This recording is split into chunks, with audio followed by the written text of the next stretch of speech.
Hello Scorpio, and welcome to your Astrology for Growth reading. This is for the month of January. We're going to look at the themes that you'll be working on, the lessons you'll be going through, as well as any awareness you need to have, any messages that are waiting for you. Getting the decks ready for you, shuffling. And while I'm doing that, I'd love to invite you to check out the description below. It has links to the extended readings as well as information about my other services if you're looking for something beyond just what's here. Okay. Oh, we're going to start with another deck here. Let's get your theme card for this month.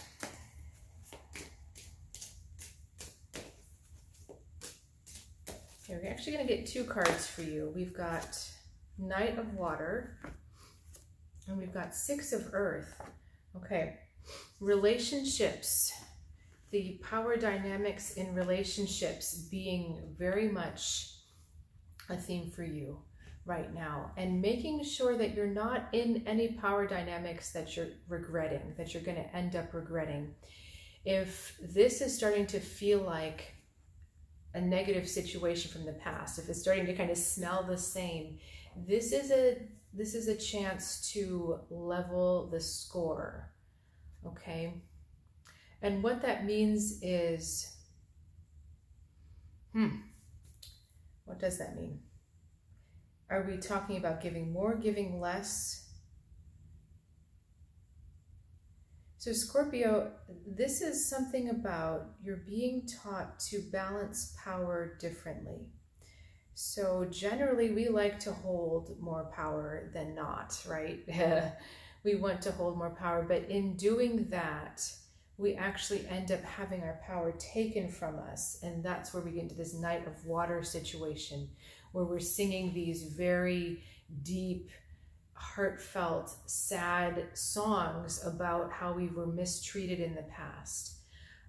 The Knight of Water is asking you to look at where these deeper, darker emotions are triggered, and you're going to find that it does have to do with the balance of power. So, okay, I'm being told to stay with this, so hang on a second.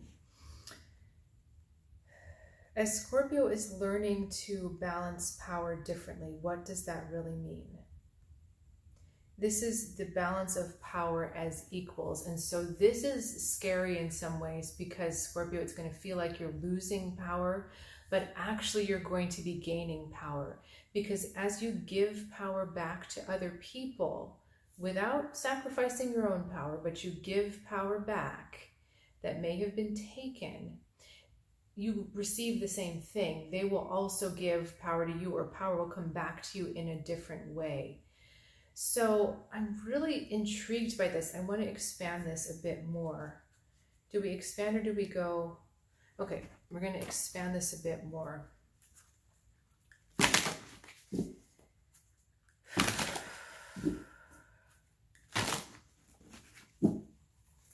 Okay, we've got Page of Earth, Page of Fire, and the Three of Water. So we're looking at bringing different elements together. We may be looking at an earth sign and a fire sign coming together through the water sign.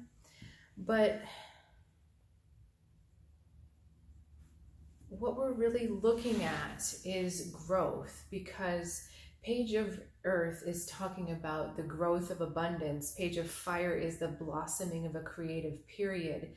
But we've got different types of growth happening. Growth on the earth, growth in the creative sphere, so more the envisioning. This is, I mean, together this is very promising because you have the vision as well as the implementation together. And then the Three of Water. Okay, Three of Water is coming through because it's about building for a common goal. All right. That's where we're going with this. Power struggles are about dominance, one person leading versus the other, whereas the Three of Water is talking about all of us working together for the same outcome. They're all touching the shell. The shell is the outcome. And I love that because shells to me represent listening, even though this is a clam shell and it's not a conch shell. It's listening to others. It's listening to the world. It's listening to all of us to see what we all need. So every voice matters. So Scorpio, we're not just talking about, well, we are talking about within your life, but this is macro and micro at the same time. On the micro level, you're learning how to see what true power really is. And power is meant to be shared, not to be held under or over others.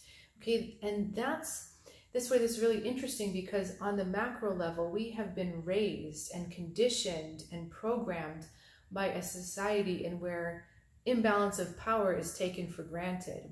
That's the way things are. Some people have more power, some people don't.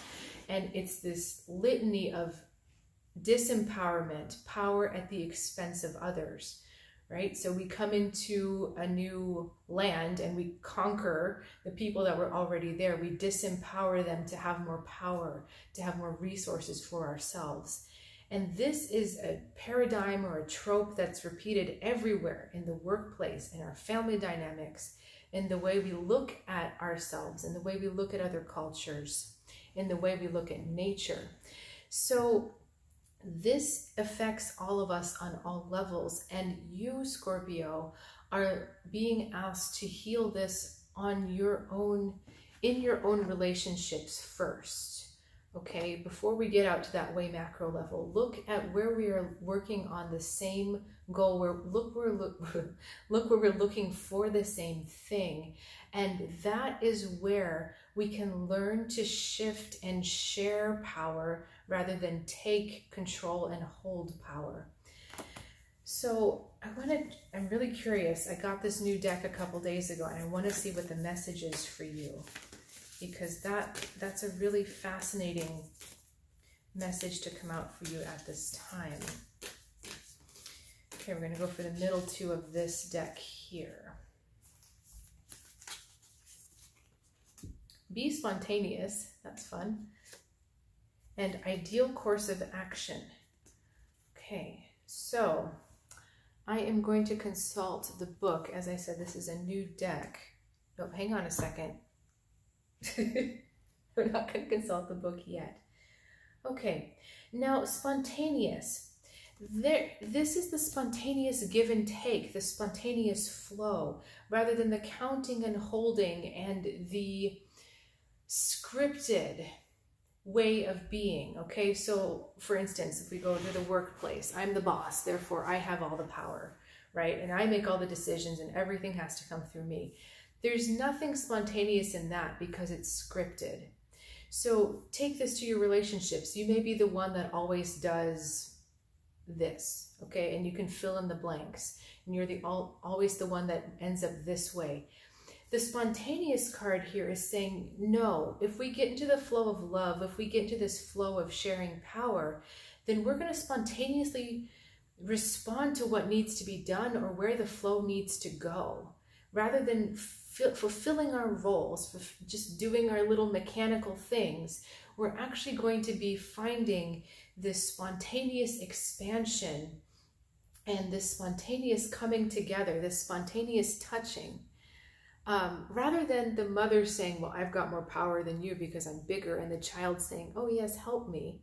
That's not what's going on. This is like the Sistine Chapel, right? With Adam and God doing this. They're doing the same thing. So we're part of that bigger, I'm so excited, I'm tripping over my words. This is allowing us to be part of this spontaneous flow. And actually, as I look at this card closer, she's offering her hand, but the child has both of his hands reached her. So she's picking him up.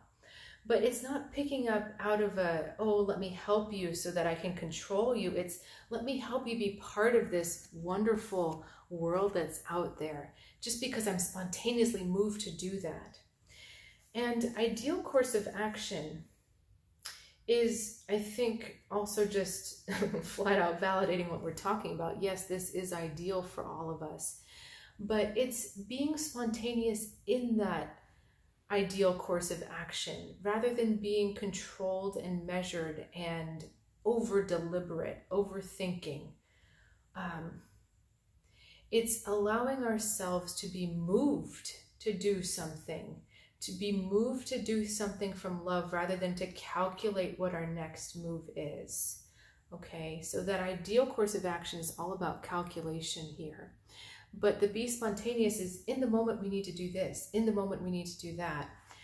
And what's interesting is that in the Six of Earth card, the message is sometimes things are imbalanced for a reason. You know, sometimes people need to travel a harder journey than other people. This crow is having a harder life than the hummingbirds. He's in the desert, they're in this lush garden. But it's for a reason, because the crow has lessons to learn that the hummingbirds just aren't set up to learn in this life. So sometimes things are not balanced for a reason. And so if we sit here with our preconceived ideas about what our actions should be in regards to other people, we totally miss the subtleties of many intricate paths running at the same time. And that's where spontaneity is important. So be spontaneous isn't the same as be impulsive. It's not the same as be stupid, do stupid things. It is connect to the divine flow through your intuition, through your heart, and feel where you're being asked to go next, okay? Without having to plan, without having to chart. It's just feel where to go next. And I feel like we're going to get deeper into this card in the extended reading, and I will continue to pull additional messages for you. But I just love leaving you with this message. If this is as far as you'd like to go, if you'd like to follow to the extended, just go to the description below and click that first link. But the beauty in this spontaneity, I love that full moon behind them, the creative potential that's there in spontaneity, and the alignment with the abundance of source. There's just such a beauty in this card. And I love how she's got her intuition little antennas. They're even blue, and saying that there's truth in that path. So if we allow ourselves to react spontaneously, this is how we start to heal the imbalance of power, because we understand that power is to be shared rather than kept. Because if we try to keep power for ourselves only, or we think that other people have it, we're just perpetuating the old ideas. We're not starting to shift into the new. So with that, Scorpio, thank you so much for joining me up to this point. Again, if you'd like to join me, I'll see you soon. Otherwise, again, thank you so much. I'm so grateful for your presence.